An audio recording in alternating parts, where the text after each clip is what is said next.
우리 옆에 있는 분들과 이렇게 인사 나누실까요? 일어날 것입니다. 네, 일어나게 하십니다. 네, 오늘은 청년아 일어나라 라는 제목으로요, 누가복음 7장 11절에서 17절 말씀을 함께 나누도록 하겠습니다. 제가 한 절 읽고 여러분들이 한 절 읽을게요. 그 후에 예수께서 나인이란 성으로 가실새 제자와 많은 무리가 동행하더니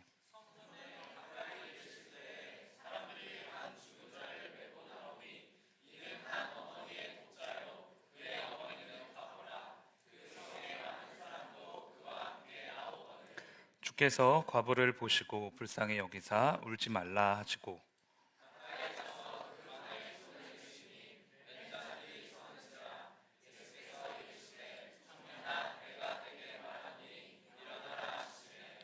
죽었던 자가 일어나 앉고 말도 하거늘 예수께서 그를 어머니에게 주시니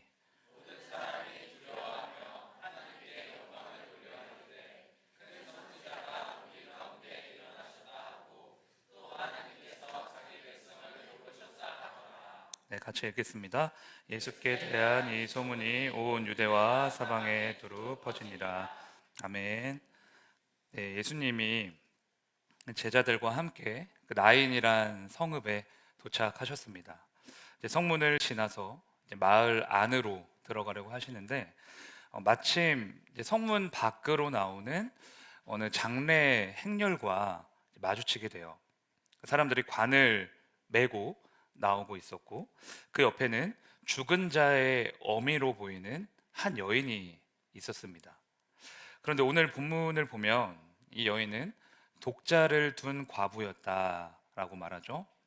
사실 과부라는 이 상황만 봐도 이 여인이 얼마나 힘들었을까, 또 얼마나 어렵게 살았을까 대충 짐작할 수 있습니다.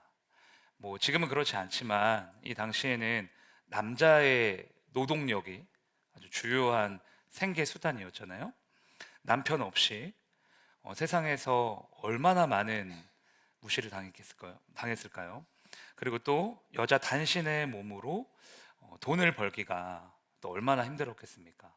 하루하루가 고통의 연속이었겠죠. 그런데 그렇게 죽을 것 같이 힘들어도 이 여인이 살아야 할 딱 하나의 이유가 있었는데 하나뿐인 아들이 있었다는 거예요. 하루 온종일 일하고 이제 고된 몸을 이끌고 집으로 터벅터벅 이렇게 돌아오면 웃으면서 반겨주는 사랑스러운 나의 아들이 있습니다. 자신이 손수 지은 밥을 아들이 맛있게 먹고 또 잘 자고 무럭무럭 크는 모습을 보면 이제 절로 웃음이 나는 거예요. 너무 힘들다가도 내가 진짜 다 열심히 살아야겠다. 내가 힘차게 살아야겠다. 라는 소망이 생기는 거죠.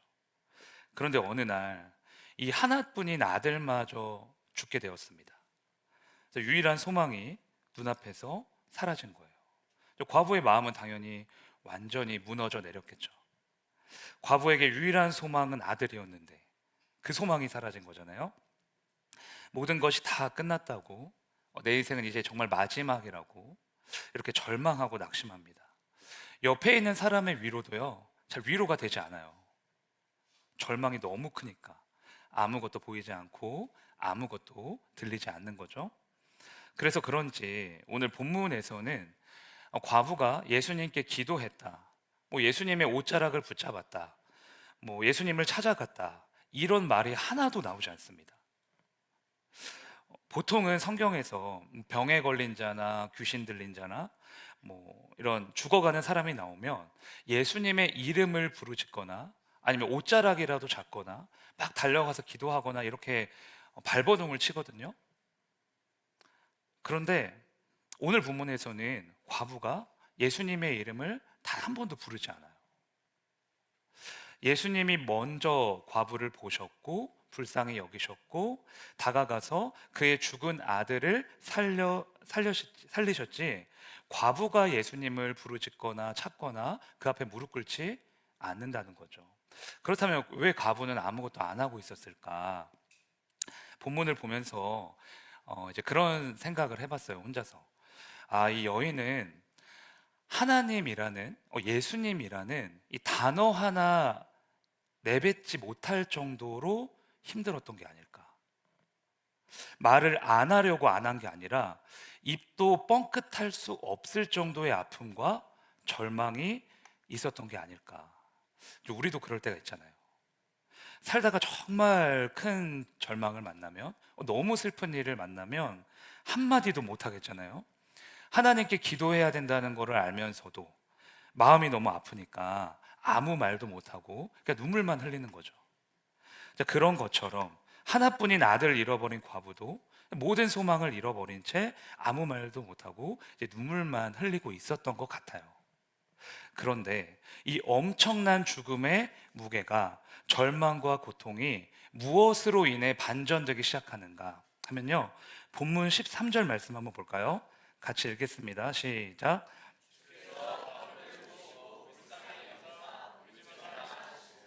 네, 누가는 주께서 과부를 보시고 불쌍히 여기사 울지 말라 하셨다, 이렇게 기록하고 있습니다.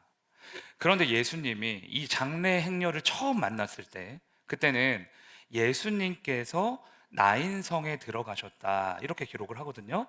그런데 지금은 주님께서 과부를 보시고 불쌍히 여기셨다는 거예요.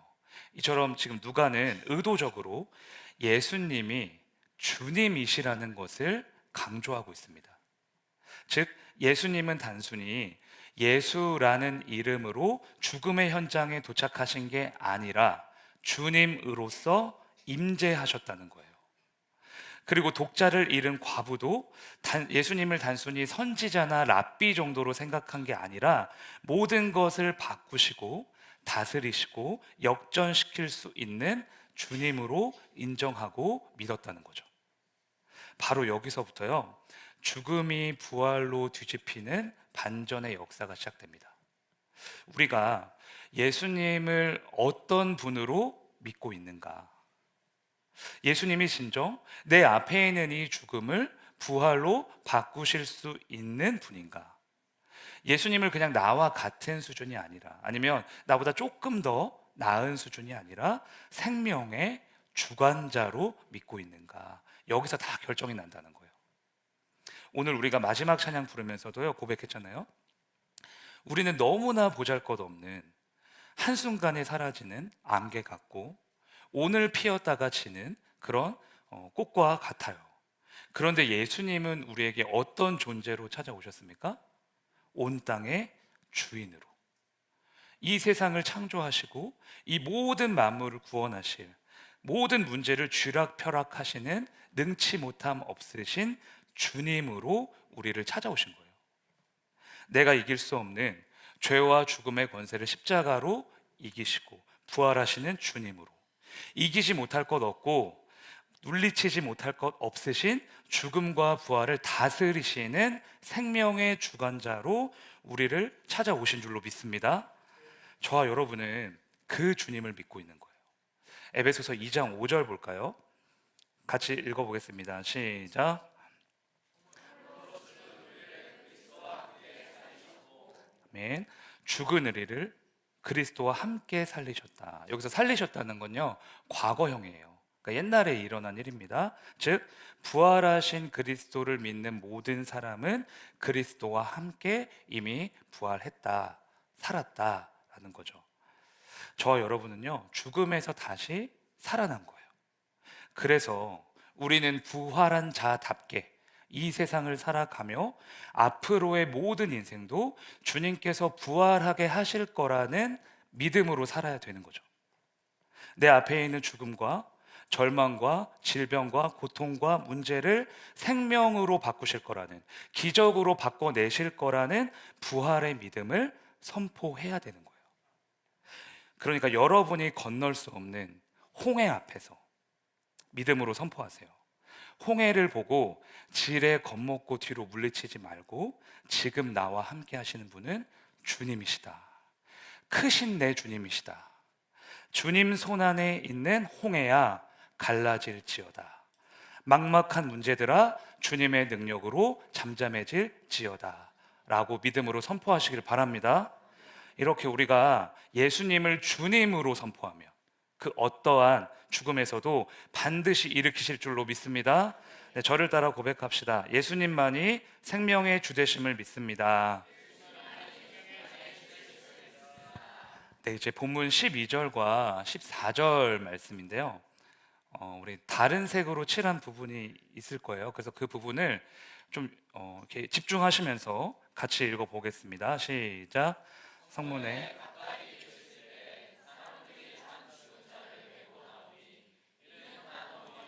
자요, 그의 어머니는 과부라. 그 성에 많은 사람도 그와 함께 나오거늘 가까이 가서 그 관에 손을 대시니 맨 자들이 서는지라. 아멘. 이제 보시면 알겠지만 말씀을 보니까 그 장례 행렬에 있었던 사람은요, 과부 혼자가 아니었습니다. 그녀의 옆에서 죽은 아들의 관을 들어주는 사람들이 있었어요. 그리고 그 성에서 살던 많은 사람들도요, 절망하는 과부의 곁을 지켜주며 그 슬픔에 동참했습니다. 하나님이 우리를 일으키시는데 언제 일으키시는가 하면요, 서로가 서로의 힘이 되어줄 때, 서로의 아픔에 동참할 때, 죽음의 관을 들어줄 때 우리를 다 일으키신다는 거예요. 특별히 큰 문제와 절망이 찾아왔을 땐 더욱 서로의 힘이 필요하다는 거죠. 그래서 우리를 교회라는 이름으로 이 땅에 부르신 거예요. 서로 도와주고 기도해주고 그렇게 하나됨으로 주님께 나아가라고, 하나 되어 이 세상을 이기라고. 우리는 너무 연약하잖아요. 그래서 쉽게 상처받고 쉽게 무너지고 쉽게 절망합니다. 살다 보면 과부처럼 예수님께 소리 지르지 못할 정도의 낙심이 찾아오기도 해요. 그때 필요한 건 무엇입니까? 옆에 있어주는 사람이에요. 그 옆을 지켜주는 사람이에요. 별다른 말 하지 않아도 괜찮습니다. 손만 잡고 같이 울어만 줘도 괜찮아요. 아픔은 내가 해결해 주는 게 아니라 함께 나누는 것이기 때문에. 그래서 전도서 7장 2절에 이런 말씀이 있습니다. 제가 한번 읽어볼게요. 초상집에 가는 것이 잔치집에 가는 것보다 나으니 모든 사람의 끝이 이와 같이 됨이라. 산자는 이것을 그의 마음에 둘지어다. 잔치집에 가는 것보다 초상집에 가는 게 더 낫다라고 말합니다. 왜 그럴까요? 잔치집은 혼자서도 충분히 즐길 수 있고 혼자서도 충분히 기뻐할 수 있지만 초상집은 그렇지 않기 때문이에요. 초상집에 있는 사람은요, 혼자서 견디기가 너무 힘듭니다. 익숙하지 않은 죽음이라는 존재를 거뜬히 이겨낼 수 있는 사람이 누가 있을까요? 그래서 우리는 힘들 때마다, 예상치 못한 사건과 문제를 만날 때마다 늘 서로 함께 있어줘야 되고 함께 위로해 줘야 되고 함께 기도해 줘야 되는 거예요. 예수님을 믿어 한 지체가 되었다는 건 이제는 남이 아니라 함께 울어주는 가족이 되었다는 거거든요. 그래서 우리 청년부 이름도요, 그런 뜻이잖아요. 함께 울어주고 함께 웃어주는 사람들. 저는 함께 울어주고 함께 웃어준다는 이 말이 단순한 구호로 끝나는 게 아니라 우리의 실제적인 삶이 되기를 늘 소망합니다. 우리 교회가 그런 교회가 되었으면 좋겠다. 저는 한 번도 우리 교회가 대형 교회가 됐으면 좋겠다, 사람 많이 오고 막 엄청난 일을 하는 교회가 되었으면 좋겠다라고 생각해 본 적도 없고 기도해 본 적도 없어요. 제가 기도하는 매일매일 기도하는 건 우리 교회가 사랑이 넘치는 교회가 되었으면 좋겠다. 진짜 하나님 안에 가족이 되었으면 좋겠다. 그래서 세상 사람들이 보고 아, 저래서 예수를 믿는 거구나 라고 알 수 있을 만큼의 사랑이 넘치는 교회가 되었으면 좋겠다. 제가 기도하는 건 이거예요. 승환 전도사님이 옛날에 소은이가 뇌 이상이 있다고 해서 진단받았을 때 저한테 찾아오셨어요. 엄청 낙심한 상태로 오셨거든요. 처음에. 근데 충격이고 절망이고 너무나 큰 슬픔이잖아요. 그때 제가 전도사님한테 무슨 말을 해줬냐면, 괜찮다, 내가 전도사님 옆에 있어줄 거고 우리 교회가 있어줄 거고 그리고 예수님이 소은이와 함께 있을 거다. 지금은 너무나 절망적이지만 하나님께서 이 교회를 통해 그리고 전도사님을 사랑하는 그 가정을 사랑하는 많은 분들의 기도와 사랑을 통해 더 큰 기적과 소망을 보여주실 거라고 저는 확신한다고 그렇게 전도사님한테 이 얘기를 해줬습니다. 그리고 많은 분들의 도움과 기도와 사랑으로요, 실제로 너무나 멋진 믿음의 가정으로 세워지고 있어요. 그래서 전도사님이 요즘에도 늘 입버릇처럼 이야기해요. 이 교회가 아니었다면, 많은 분들의 기도와 이런 사랑이 아니었다면 지금도 낙심하고 있을 것 같다고.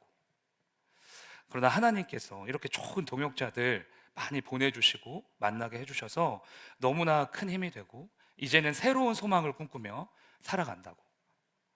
이것이 저는 교회의 힘이고 예수님의 사랑의 능력인 것 같아요. 서로 함께하고 붙들고 기도하며 그렇게 사랑할 때 성령의 역사가 임하는 거죠. 일어남의 기적이 나타나는 것입니다. 그래서 저희 이 젊은이 공동체 또 우리 교회에서는 이 말씀을 꼭 실천했으면 좋겠는데요. 베드로전서 4장 8절입니다. 같이 읽어볼까요? 시작.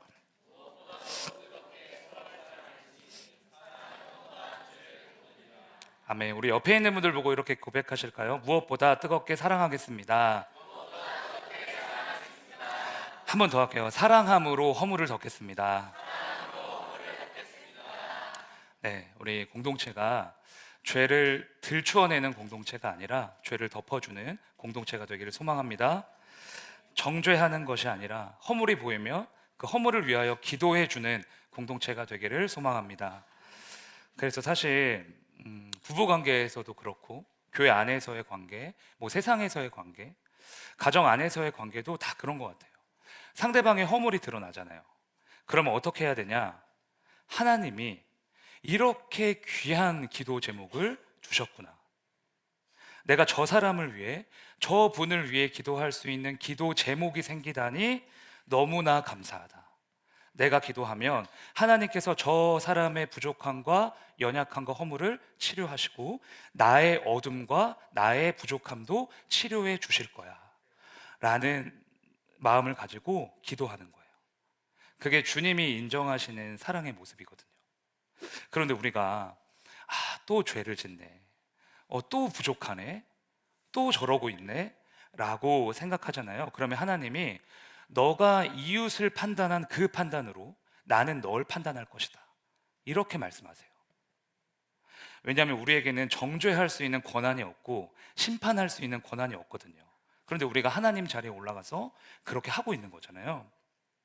부부 관계에서 왜 그렇게 많이 싸우고 다투냐 하면은 이런 영적인 원리를 잘 몰라서 그래요.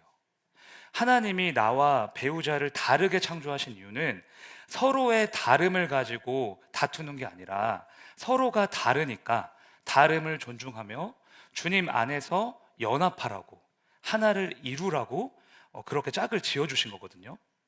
그래서 예를 들어 상대방의 허물이 딱 드러나잖아요. 연약함이 나타나잖아요. 그러면 이렇게 생각하면 돼요. 저 부분을 나보고 채워주시라고 하는 거구나. 그러면 내가 해줘야지. 내가 대신 저 부분을 해줘야지 라고 생각하면서 그 부분을 내가 섬기는 거예요. 그러면 허물이 허물로 안 보입니다. 나와 다름이 틀린 것처럼 보이는 게 아니라 하나님의 선하신 계획으로 보이는 거예요. 그러면 어둠이 틈탈 수 없고 사단의 이간질에 속을 수 없는 거죠. 사랑으로 계속 덮으니까, 사랑으로 서로 계속 채워주니까, 주님 안에서 그렇게 연합이 되니까 가정이 든든하게 세워지는 거예요. 그래서 여러분들은 상대방의 허물이 드러날 때마다 더욱 뜨겁게 사랑하시길 바랍니다. 상대방의 연약함이 보이면 더 뜨겁게 기도해 주시길 바랍니다. 스카이 제선이라는 분의 예수님의 진심이라는 책을 보면 하나님은 사랑이심이라 라는 이 말이 가진 진정한 의미에 대해서 소개하고 있는데요. 제가 한번 읽어드릴 테니까 잘 들어보세요. 현대인들은 사랑하면 애틋하고 달콤한 감정을 떠올린다.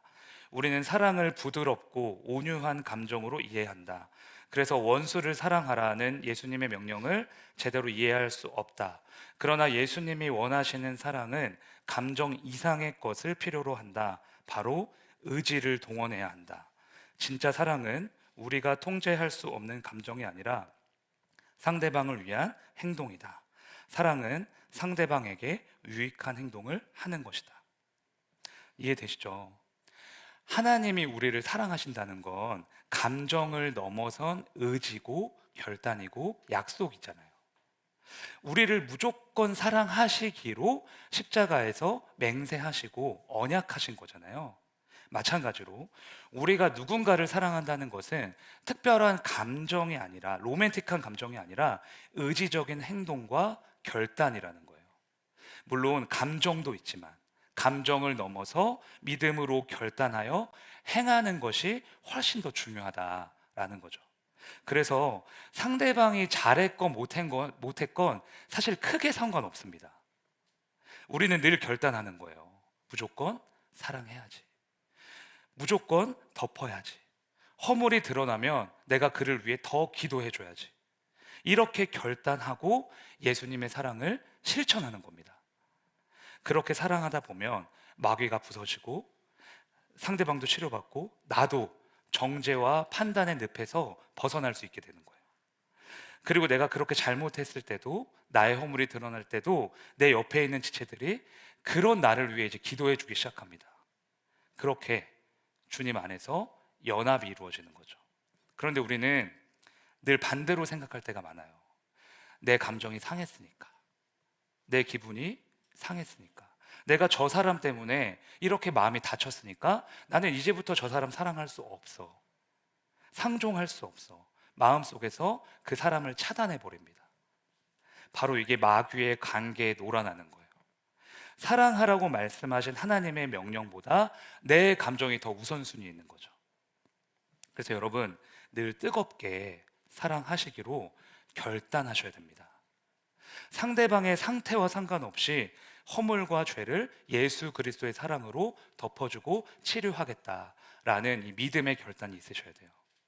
그리스도인의 가장 큰 힘은요, 교회를 움직이는 가장 큰 원동력은 누가 뭐래도 사랑입니다.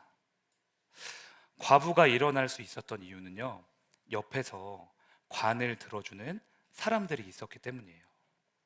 죽음에 동참하고 슬픔에 동참하고 절망 가운데 함께 손잡아주는 동역자들이 있었다는 거죠. 그 힘으로 일어날 수 있었던 거예요. 그래서 우리 모두가, 전 소망합니다, 서로의 관을 함께 맺주는, 서로의 허물이 드러났을 때 서로를 위해 기도해주는 그런 사랑의 공동체가 되기를 주님의 이름으로 축복합니다. 네, 저를 따라 고백합시다. 예수님의 사랑을 나눌 때 일어날 수 있습니다. 네, 본문 14절, 15절입니다. 같이 읽어볼까요? 시작. 가까이 가서 그 관에 손을 대시니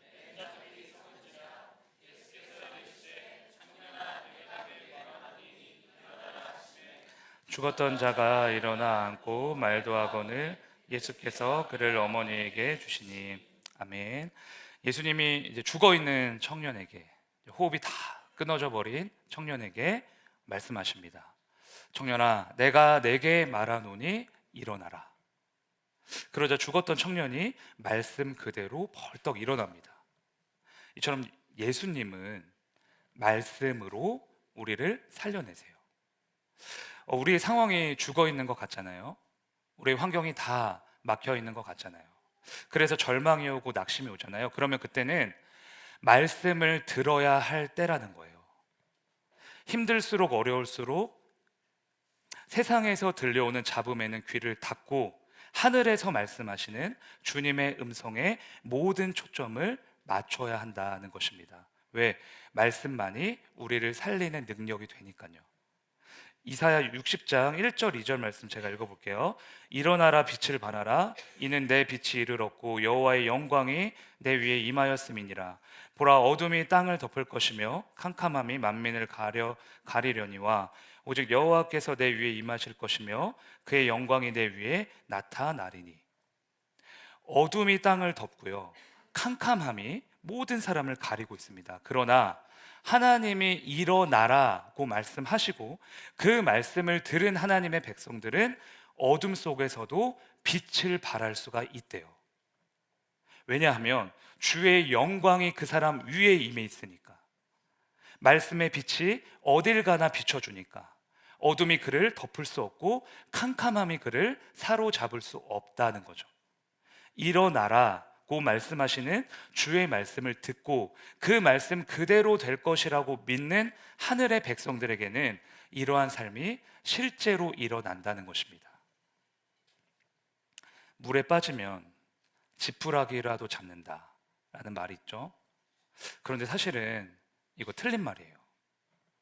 제가 대학교 1학년 때 파주에 있는 큰 수영장에서, 캐리비안 베이 다 아시죠?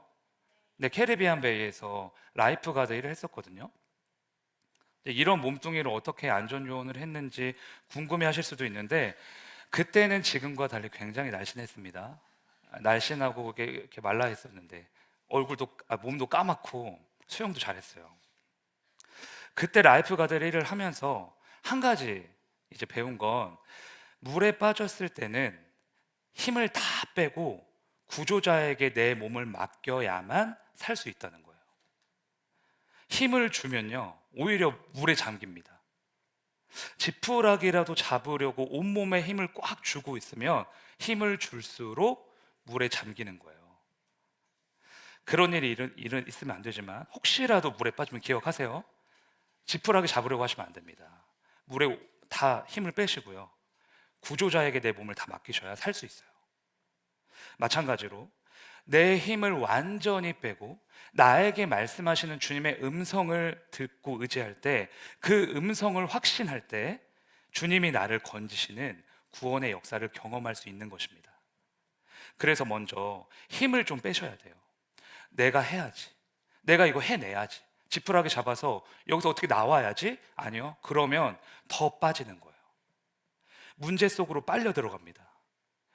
힘을 오히려 확 빼시고 여러분들에게 매 순간 말씀하시는, 지금도 여러분의 마음을 주의 말씀으로 두드리고 계시는 주님의 그 목소리, 음성에 집중을 하셔야 되는 거예요. 그리고 그 말씀에 사로잡혀 보세요. 그러면 주님의 말씀이 여러분을 물속에서 건져서요, 평탄한 땅 위로, 푸른 초장과 쉴만한 물가로 인도할 것입니다. 이미 호흡이 다 끊어진 청년이 살아날 수 있었던 결정적인 이유는 주님이 그 죽음을 향하여 말씀하셨기 때문이에요.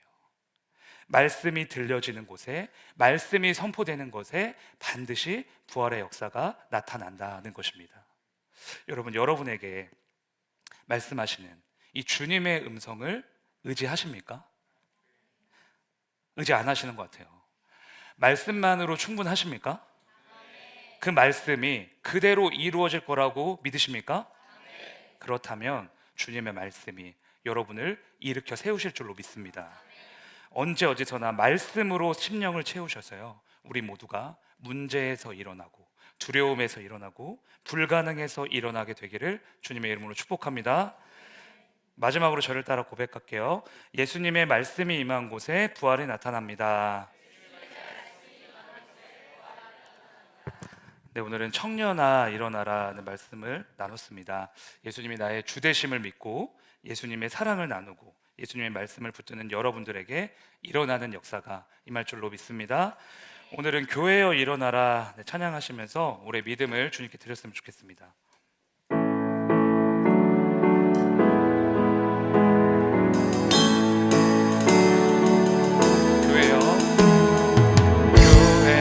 일어나라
나의 크신 주님이십니다. 주님, 우리가 사랑을 나눌 때 나도 살아나고 내 옆에 있는 사람도 살아나고 우리 모두가 살아날 줄로 믿습니다. 하나님 아버지, 그 무엇보다 하나님 믿음을 드리길 원합니다. 주의 말씀을 듣길 원합니다. 주의 말씀대로 이루어질지어다 선포하길 원합니다.